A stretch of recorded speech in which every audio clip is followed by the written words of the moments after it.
यदि आप पुरुष हैं और कोई आपसे पूछ ले कि आपके घर की महिलाओं का रेट क्या है तो कैसा महसूस होगा? यदि आप महिला हैं और कोई आपसे आपका रेट पूछने लग जाए तो कैसा महसूस होगा? मुझे मालूम है इतना सुनते ही आपके तन बदन में आग लग गई होगी, खून खौल उठेगा। मगर सवाल यह है कि हमारा खून केवल तभी क्यों खौलता है जब बात हमारे सिर पर आती है, जब अपनों पर आती है। इतना दोगला समाज कैसे बना लिया हमने? खुली आंखों से हम सब देख रहे हैं किस तरह से जागरूक महिलाओं को प्रताड़ित किया जा रहा है, उन पर यौन हमले हो रहे हैं। सवाल करने वाले, अपना हक मांगने वालों को हर तरीके से टॉर्चर किया जा रहा है और सब चुप है। सबसे ज्यादा चिंताजनक बात यह है कि ये कोई छिटपुट घटनाएं नहीं है, बल्कि संगठित तरीके से पूरे मुल्क में हो रही है। जी हाँ, मैं बात कर रहा हूं नेहा सिंह राठौर की। अपने ट्विटर हैंडल पर इन्होंने किसी नफरती चिंटू का स्क्रीनशॉट शेयर किया और उसे देखने पढ़ने के बाद हमारे भी तन बदन में आग लग गई और पहला सवाल खुद से पूछने की इच्छा हुई कि आखिर भारत का समाज इतना दोगला क्यों होता जा रहा है। एक तरफ तो हम नारी को देवी के समान कहते हैं, हमारे प्रधानमंत्री बेटी बचाओ और बेटी पढ़ाओ का नारा देते हैं, और दूसरी तरफ जब कोई पढ़ी लिखी बेटी बोलने लग जाए, सवाल करने लग जाए तो सरेआम उसकी इस्मत की कीमत लगाई जाने लगती है। इस वीडियो में हम नेहा सिंह राठौर के मामले पर तो बात करेंगे ही, साथ ही ये भी देखेंगे कि भारत में अमृतकाल के भीतर पढ़ी लिखी और जागरूक महिलाओं की स्थिति कितनी खराब की जा रही है, उन्हें कितना डराया धमकाया जा रहा है ताकि वो चुप रहें, क्योंकि 5000 सालों से महिलाओं को दबाने का हमारा इतिहास जो रहा है। हम वही हैं ना जिन्होंने महिलाओं को इंसानी अधिकारों से भी वंचित रखा था। तो फिर आदत इतनी जल्दी कैसे सुधरेगी? मगर सुधरने की बजाय जब परिस्थितियां बिगड़ने लग जाएं तो मामला गंभीर हो जाता है। खासकर नरेंद्र मोदी की सत्ता आने के बाद जागरूक महिलाओं को जिस तरह से संगठित तरीके से निशाना बनाया गया है वो पूरी दुनिया में चर्चा का विषय है और आज हम इस पर चर्चा भी करेंगे। साथ ही ये भी देखेंगे कि कैसे रूस और यूक्रेन का युद्ध फोनवे पर रुकवाने वाले नॉन बायोलॉजिकल की सरकार में लाखों की संख्या में हमारे आसपास से महिलाएं गायब हो रही हैं। कथित रूप से कोई उठाकर उन्हें बेच रहा है, कहां बेच रहा है पता नहीं, और किसी को इसकी कोई चिंता नहीं है। इस वीडियो में कही गई एक एक बात को ध्यान से सुनिएगा और यह सोचकर मत सुनिएगा कि मामला किसी और का है। आप महिला हो या पुरुष हो, किसी न किसी महिला से संबंध तो जरूर होगा, किसी और से नहीं तो कम से कम जिस महिला ने पैदा किया वहां तो महिला से संबंध है ही। इसलिए इन परिस्थितियों को खुद से जोड़कर वीडियो को देखिए, सोचिए, विचारिए। पिछले कई साल से हम सब देख रहे हैं कि जो कोई भी भाजपाई सत्ता से सवाल करता है, उनकी आलोचना करता है, उसे संगठित तरीके से निशाना बनाया जाता है और भाजपाई सिस्टम ने कोई भी जरिया छोड़ा नहीं है निशाना बनाने का। इसके साथ ही दुनिया के इतिहास में शायद पहली बार ऐसा हुआ जब किसी पॉलिटिकल पार्टी ने कथित रूप से गाली देने का गैंग तैयार किया, वो भी ऑनलाइन। इस गैंग ने दुनिया भर में भारत को बदनाम करवाया है और ये गाली गैंग किसका है, किसके खर्चे से चलता है, कौन ट्रेनिंग देता है, कौन पूरा मैनेजमेंट देखता है, ये बताने की जरूरत नहीं है। वैसे तो सवाल करना, पत्रकारिता करना और जन सरोकार की पत्रकारिता करना अमृतकाल में किसी के लिए भी सुरक्षित नहीं है और किसी भी रूप में सुरक्षित नहीं है, लेकिन जैसे ही बात महिलाओं की आती है गाली गैंग को एक सॉफ्ट टारगेट मिल जाता है। वैसे आपकी जानकारी के लिए बता दें, अगर पत्रकार पुरुष भी है तो उसके घर की महिलाओं को गालियां दी जाती हैं। बाकायदा ईमेल करके, व्हाट्सएप पर कहा जाता है कि फलाने के बारे में बोलना बंद कर दो, आलोचना बंद कर दो, वरना तुम्हारी पत्नी के साथ ये कर देंगे, बेटी के साथ वो कर देंगे, बहन के साथ ये कर देंगे। तो कुल मिलाकर गाली गैंग का निशाना हमेशा महिला होती है। आप अपनी स्क्रीन पर सबसे पहले नेहा का ये ट्वीट देखिए, इसके बाद कई सारी रिपोर्ट भी आपको दिखाऊंगा।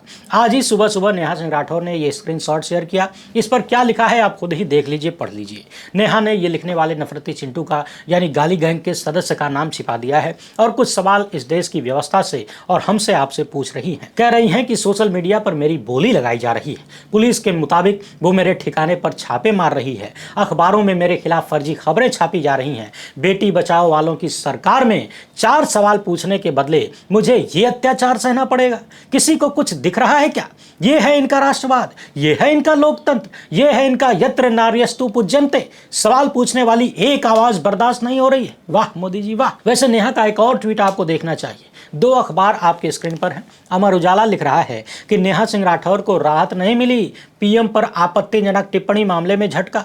सवाल है कि टिप्पणी को आपत्तिजनक कौन बताएगा? अखबार वो आपत्तिजनक है कि नहीं, इसका फैसला कौन करेगा? नवभारत टाइम्स को भी देखिए, इसने तो सीधे सीधे नेहा के बयान को राष्ट्र विरोधी करार दे दिया। यानी सब कुछ संगठित तरीके से हो रहा है, छिटपुट कुछ भी नहीं है। हर जगह एजेंट बैठे हुए हैं। न्यायिक व्यवस्था से लेकर पुलिस या सिस्टम, सरकार, गोदी मीडिया और पूरी व्यवस्था सवाल पूछने वालों के पीछे भेड़िए की तरह झोंक दी जाती है। और सब के सब मिलकर ये कोशिश करते हैं कि मोदी सत्ता की आलोचना करने वाले, सवाल करने वालों की एक एक बोटी को नोच कर खा लिया जाए।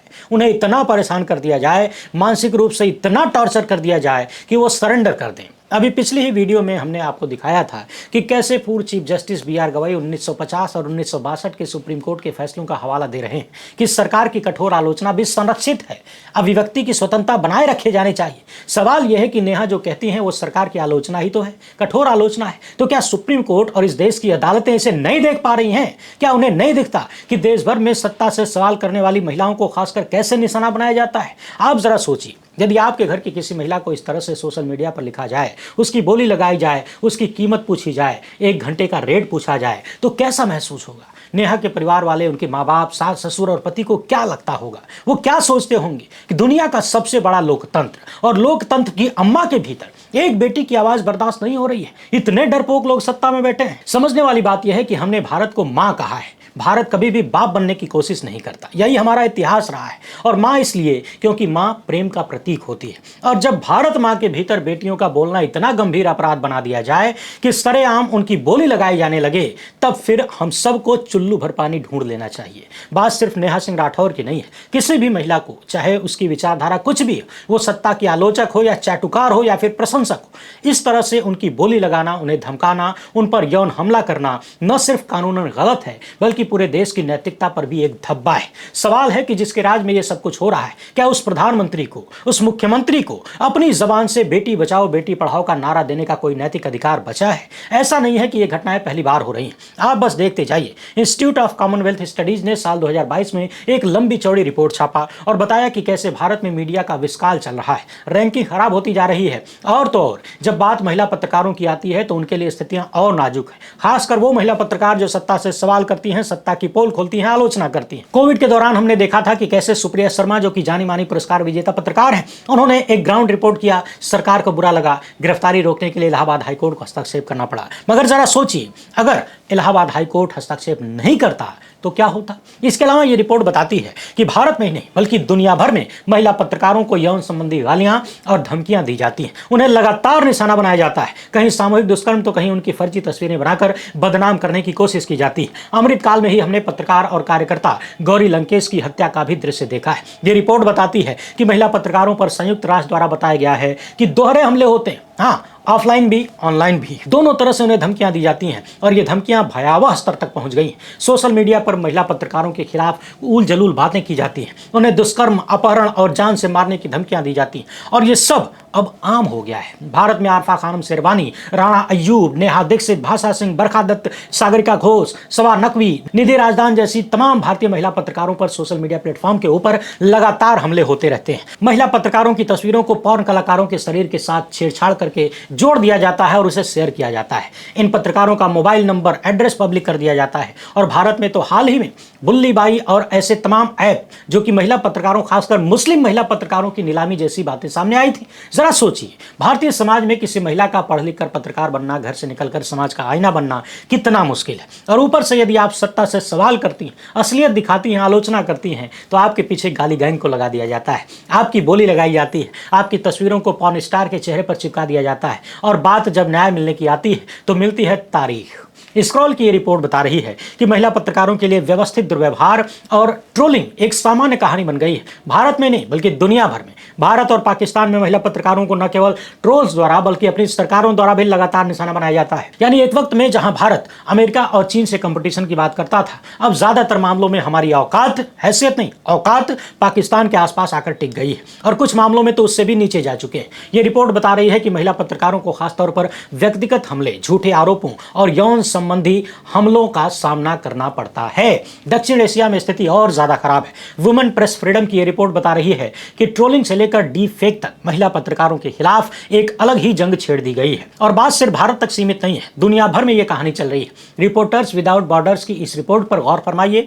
भारतीय महिला पत्रकारों की लैंगिक भेदभावपूर्ण वेबसाइट पर नीलामी, यानी भारत की जो महिला पत्रकार हैं, जो खासकर मुस्लिम महिला पत्रकार हैं, उनकी ऑनलाइन नीलामी चल रही है। खासकर इसमें मुस्लिम महिलाओं को टारगेट किया गया है जो पत्रकारिता के क्षेत्र में। और यदि आपको देखना है तो ट्विटर पर जो मुस्लिम महिला पत्रकार हैं जो सत्ता से सवाल करती हैं या आलोचना करती हैं, उनके कमेंट बॉक्स में जाइए और देखिए कैसे संगठित तरीके से उन पर हमले किए जाते हैं, यौन हमले किए जाते हैं। ये हमले हर जाति हर धर्म की महिला पत्रकार पर होते हैं, सवाल या आलोचना करने वालों पर होते हैं। लेकिन यदि मुस्लिम महिला मिल जाए, यानी पहले तो महिला मिल जाए और ऊपर से यदि मुस्लिम हो, तो गाली गैंग के लिए सोने पर सुहागा हो जाता है। कभी समय निकालकर इन रिपोर्ट्स को ध्यान से पढ़िए, आपको खुद भी यकीन हो जाएगा कि भारत का समाज इस मामले में कितना दोगला होता जा रहा है और हम सब उसी समाज का हिस्सा है। दोहरेपन की कोई सीमा नहीं बची।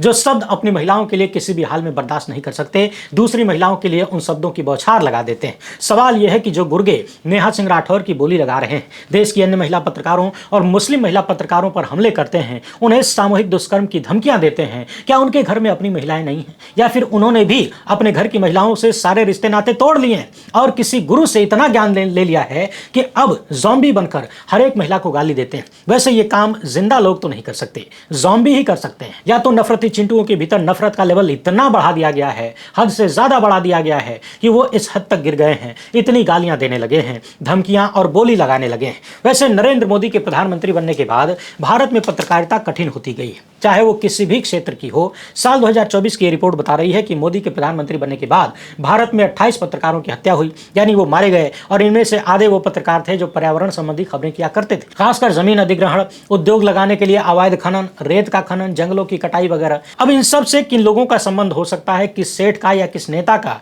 आप लोग अंदाजा लगाते रहिए। हालांकि अंदाजा लगाने जैसा कुछ है नहीं, आप सबको पता है। और सबसे पहले अंदाजा लगाइए हमारे देश के बिगड़ते दोहरे चरित्र का। सोचिए कि हम भविष्य के लिए, अपनों के लिए, अपने बच्चों के लिए कैसा देश बना रहे हैं। आखिर कैसे 21वीं सदी में खुलेआम इस तरह से महिलाओं को निशाना बनाया जा सकता है? और आप भी अपने घर की बेटियों को पढ़ा लिखा कर क्या करेंगे? पढ़ लिख गई, जागरूक हो गई तो सवाल करेंगी, क्योंकि शिक्षा तार्किक बनाती है और वो शिक्षा बेकार है जो तार्किक न बनाए, जो तर्क करना न सिखाए। और यदि कोई तर्क करना सीख गया तो सवाल करेगा, सवाल करेगा तो सत्ता निशाने पर लेगी, सत्ता के गुर्गे इसी तरह से यौन हमले करेंगे। हालांकि ऐसा भी नहीं है कि हर तरफ यही चल रहा है। ये कुछ मुट्ठी भर पेड़ नफरती चिंटू हो सकते हैं जो चुन चुन कर निशाना बनाते हैं। बहुतायत में लोग ऐसी परिस्थितियों के खिलाफ खड़े हैं, मगर कहा जाता है कि एक मछली पूरे तालाब को गंदा करती है। जब ऐसी घटनाएं घटित होती हैं तो पूरी दुनिया में इसकी चर्चा होती है और पूरी दुनिया में भारत बदनाम होता है। अमेरिका में जाकर लोकतंत्र की सेकी बघारना और ये कहना कि लोकतंत्र हमारे रगों में बहता है, हम लोकतंत्र को जीते हैं, हम लोकतंत्र की अम्मा हैं, बड़ा आसान है। तथा लोकतंत्र के भीतर लोकतंत्र को सांस लेने देना बड़ा कठिन है, क्योंकि लोकतंत्र अगर सांस लेगा तो सवाल उठेंगे और सवाल उठेंगे तो जवाब देना होगा। और यदि जवाब न हो तो ऐसे ही सवाल करने वालों को डराया धमकाया जाता है, उन्हें चुप कराने की हर संभव साजिश होती है। और ये साजिश तथा इन साजिशों का लेवल घटने की बजाय बढ़ता ही जा रहा है। यही सबसे बड़ा संकट है। सबसे ज्यादा चिंताजनक बात यह है कि जो आखिरी पायदान है न्याय की उम्मीद का, वो न्याय की देवी की आंखों से पट्टी हटाकर अपनी आंखों पर पट्टी लगाकर बैठ गया है। जी हाँ, मैं बात कर रहा हूं सुप्रीम कोर्ट और भारत की न्यायपालिका की। समझने वाली बात यह है कि जब सुप्रीम कोर्ट के चीफ जस्टिस को ही नफरती चिंटू गंदी गंदी गालियां देते हैं सोशल मीडिया पर, उनकी बेटियों को लेकर अनाप शनाप टिप्पणी करते हैं, जब भाजपा के सांसद देश में आग लगाने और गृह युद्ध के लिए चीफ जस्टिस को जिम्मेदार बताने लगते हैं, और जब एक दलित चीफ जस्टिस के ऊपर सरेआम अदालत में जूता फेंक दिया जाता है, तब भी ये लोग कोई एक्शन नहीं ले पाते, माफ कर देते हैं। फिर आम आदमी के लिए, उस पर भी महिलाओं के लिए कौन सी उम्मीद की जाए? आखिर हम वही हैं ना जिन्होंने 5000 सालों तक महिलाओं को पिछलग्गू बनाकर रखा है, दबा कर रखा है। अब एक और कहानी देखिए। अब जरा भारत में महिलाओं की स्थिति का अंदाजा लगाने के लिए इन कुछ रिपोर्ट्स पर भी नजर दौड़ाइए। जुलाई 2023 में एक रिपोर्ट आती है और अमित शाह का गृह मंत्रालय बताता है कि साल 2019 से 2021 के बीच 18 साल से अधिक उम्र की 10,61,648 महिलाएं गायब हो गईं और 18 साल से कम उम्र की 2,51,430 लड़कियां गायब हो गईं। और इसमें सबसे ज़्यादा महिलाएं गायब हुई मध्य प्रदेश से। और इसके बाद नंबर आता है पश्चिम बंगाल का। ये आंकड़े एनसीआरबी के हैं, यानी एकदम सटीक माने जा सकते हैं। अकेले मध्य प्रदेश में साल 2019 से 21 के बीच 1,60,000 से अधिक महिलाएं, 38,000 से ज़्यादा लड़कियां गायब हो गई। पश्चिम बंगाल से 1,56,000 से ज़्यादा महिलाएं और 36,000 से ज़्यादा लड़कियां गायब हो गई। महाराष्ट्र में इसी कालखंड में 1,78,000 से ज़्यादा महिलाएं, 13,000 लड़कियां गायब हो गई। उड़ीसा में इसी दौरान 70,000 से ज़्यादा महिलाएं, 16,000 से ज़्यादा लड़कियां गायब हो गई। और तो और देश की राजधानी में यानी दिल्ली में भी, दिल्ली से भी 61,000 महिलाएं, 22,000 से ज़्यादा लड़कियां गायब हो गई। यानी जिस देश के प्रधानमंत्री बेटी बचाओ बेटी पढ़ाओ का नारा देते हैं, जो अपने आप को विश्वगुरु कहलवाते हैं, वो जिस शहर में रहते हैं उस शहर से भी लाखों की संख्या में महिलाएं, लड़कियां गायब हो रही हैं और किसी को कुछ फर्क नहीं पड़ता।